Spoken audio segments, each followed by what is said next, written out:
नमस्ते प्यारे बच्चों, क्या आपको कहानियां पसंद है? भारत में कई कहानियां हैं। कुछ कहानियां नदियों के बारे में हैं। नदियां हमारे देश की नसों की तरह हैं। वे हमें जीवन देती हैं।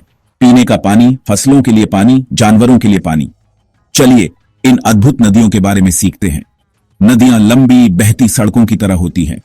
वे ऊंचे पहाड़ों या पहाड़ियों से शुरू होती हैं। वे लंबी दूरी तय करती हैं, समुद्र तक पानी ले जाती हैं। हम भारत की दो प्रकार की नदियों का अन्वेषण करेंगे, हिमालयी और प्रायद्वीपीय। एक रोमांचक यात्रा के लिए तैयार हो जाइए। कल्पना कीजिए एक विशाल पहाड़ों की दीवार की। ये है हिमालय। यहां से उत्पन्न नदियां मजबूत और लंबी होती हैं, जैसे गंगा और ब्रह्मपुत्र। ये हिमालयी नदियां हैं। अब एक विशाल भूमि की कल्पना करें जो समुद्र की ओर ढलान कर रही है। यह प्रायद्वीपीय भारत है। यहां की नदियां छोटी और कोमल होती हैं। गोदावरी और कृष्णा इसके उदाहरण हैं। कुछ प्रायद्वीपीय नदियां पूर्व की ओर बहती हैं, बंगाल की खाड़ी से मिलती हैं। अन्य पश्चिम की ओर अरब सागर की ओर बहती है। हर नदी की अपनी कहानी है। हिमालयी नदियों को याद रखना आसान है। चलिए एक स्मरणीय वाक्य का उपयोग करते हैं। आइए बच्चों, जल्दी से गंगा यमुना में नहा लें। रिपीट करें। आइए बच्चों, जल्दी से गंगा यमुना में नहा लें। सी आइए से हम याद रखते हैं सिंधु। यह शक्तिशाली नदी लद्दाख से बहती है। बच्चों से हम याद रखते हैं ब्रह्मपुत्र। यह तिब्बत से होकर बहती है।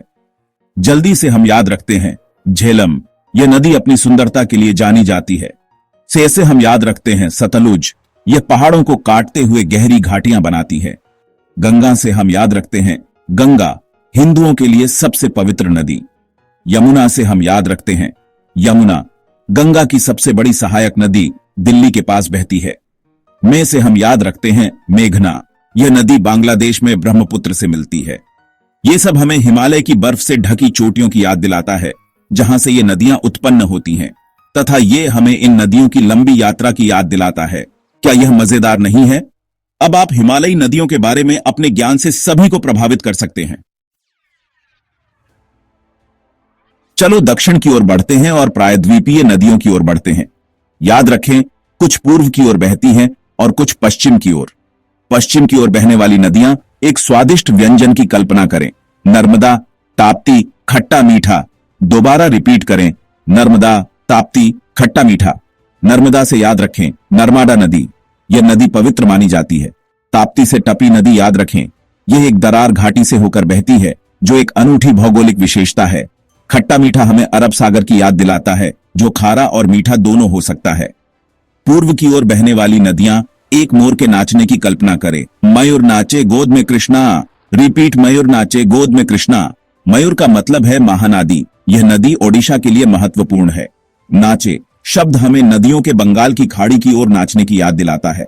गोद मीन्स गोदावरी, भारत की दूसरी सबसे लंबी नदी। में मीन्स कृष्णा में। यह नदी महाराष्ट्र, कर्नाटक और आंध्र प्रदेश से होकर बहती है।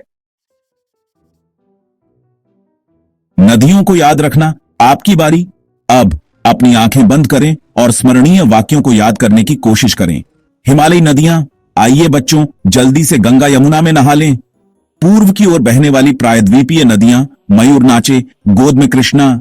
पश्चिम की ओर बहने वाली प्रायद्वीपीय नदियां, नर्मदा, ताप्ती, खट्टा मीठा।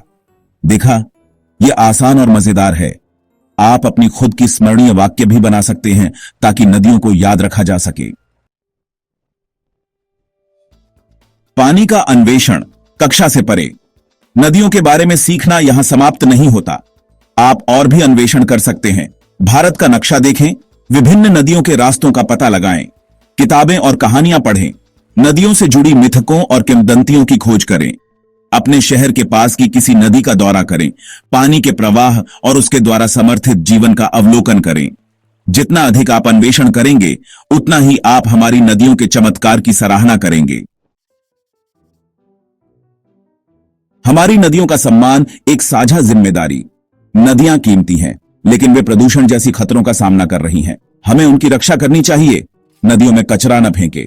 घर और स्कूल में पानी बचाएं। पानी बचाने के लिए पेड़ लगाएं। चलिए जिम्मेदार नागरिक बने और हमारी नदियों को साफ और बहते रहने में मदद करें।